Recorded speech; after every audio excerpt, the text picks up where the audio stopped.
How to texture in Blender. First of all, open your Blender project and select the object you want to texture.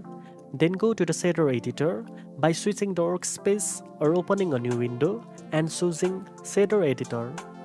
To add an image texture, press Shift plus A in the shader editor, go to texture and select image texture.